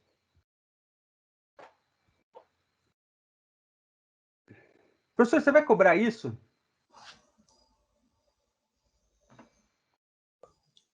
O que vocês acham? Eu acho que sim. Ah, não vou cobrar não. Isso aqui é para... Você vai ter alguma finalidade para isso? Se tiver, beleza, mas olha, gente, eu não vejo utilidade para vocês perder cabeça com isso. É consultar a tabela. Consultar a tabela, vocês têm que ser bons. Tá? Ah, isso aqui é interessante, né? Se eu quero saber como existem tabelas, né? Olha essa tabelinha aqui, essa tabela vocês vão fazer, porque é só conta, né, gente? Para saber o calor específico, olha, calor específico, a pressão constante, dividido por R, específico também, eu tenho que vai ser alfa mais beta vezes a temperatura em Kelvin, né? Mais gama vezes temperatura ao quadrado, mais delta vezes temperatura ao cubo, mais epsilon vezes temperatura quarta. Sendo que para os gases monoatômicos é tudo zero. Então, meu calor específico, a pressão constante sobre o R, sobre a constante dos gases, ela vai ser só 2,5. Olha que legal. Um tanque contendo 50 kg de CO2, que está inicialmente a temperatura de 27 graus Celsius e pressão de 100 kPa, é comprimido até a pressão atinja 1 megapascal, apresentando temperatura 177. Então, se aumenta a pressão, aumenta a temperatura também, conforme ilustra a figura. Durante o processo, são transferidos 900 kJ de calor para a vizinhança.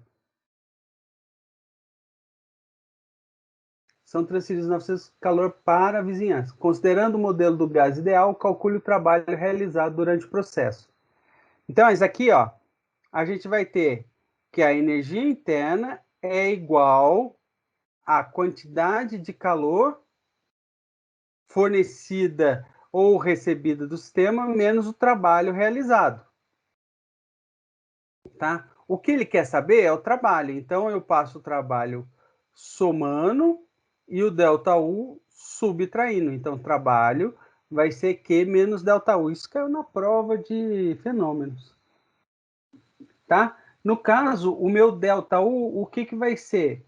Vai ser a energia interna. Então, eu tenho que multiplicar pela massa vezes a energia interna específica.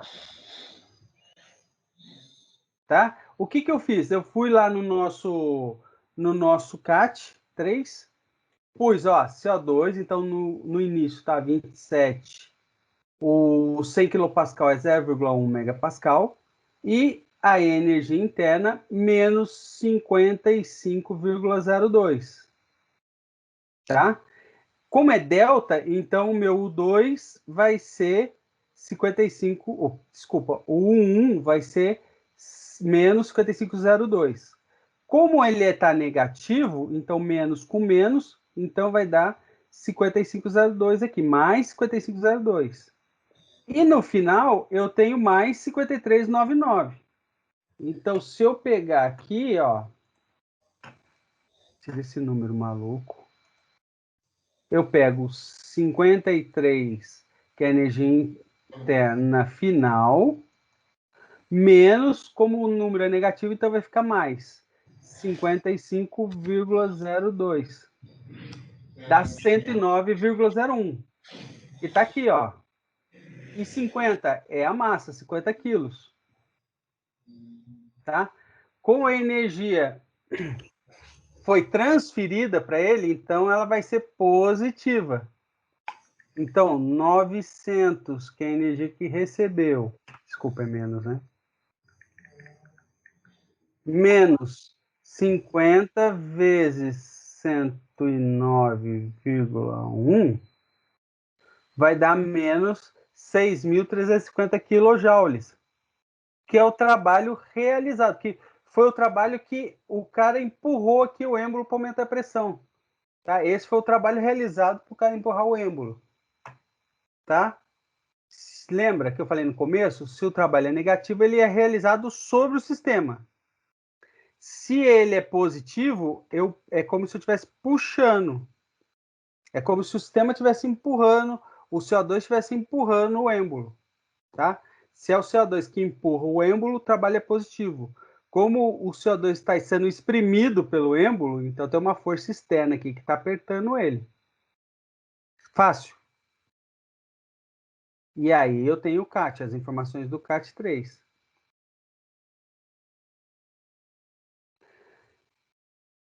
Para encerrar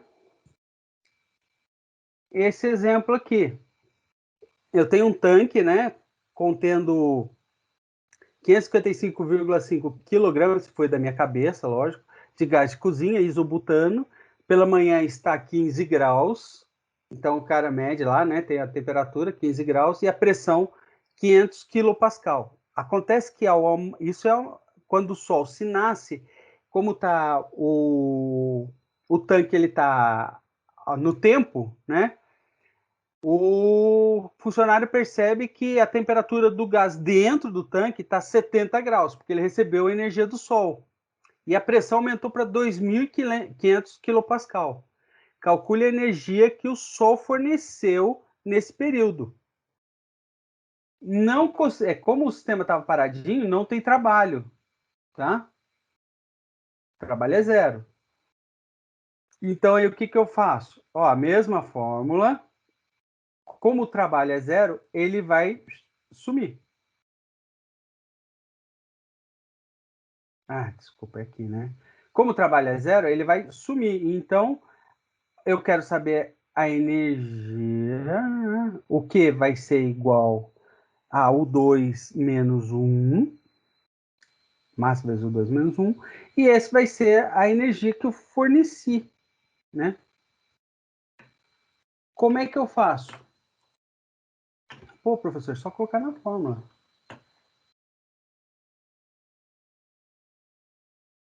Ó, vou até colocar aqui depois. Então, eu fui no CAT, né? Peguei os valores. Ó, líquido comprimido. Ah, vai estar até em líquido, forma líquida. Então vai ser igual. A massa eu sei que é 555,5 vezes o final. O final tá aqui, né? Ó, energia interna final. Energia interna final é menos 363. Oi, desculpa aqui. Então, menos 363,7 menos da fórmula, com o menos aqui vai ser mais. Ué? Tem alguém querendo entrar? Não.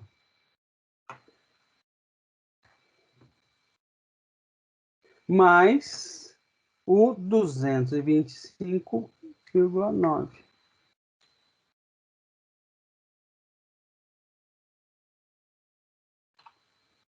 Então vamos lá, vamos para a calculadora. Para encerrar a aula de hoje em alto estilo. Então, vai ser 555,5. Está tudo em 4 números. A resposta vai ser 4 números vezes 363,7 negativo mais 225,9.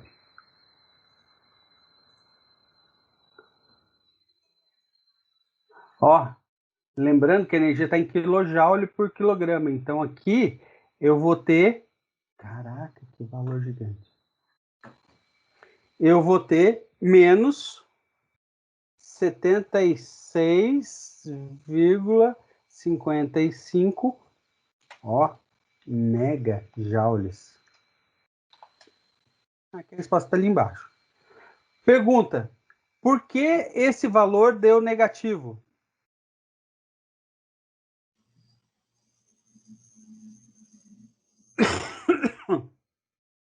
Hein, pessoal?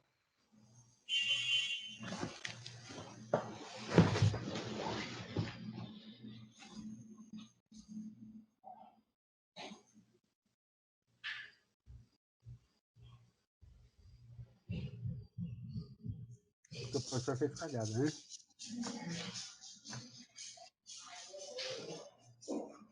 Que o calor é recebido? É, porque o calor é recebido. Exatamente, o calor é recebido, né? Recebido do sol. Beleza, gente? Obrigado pela participação de todos.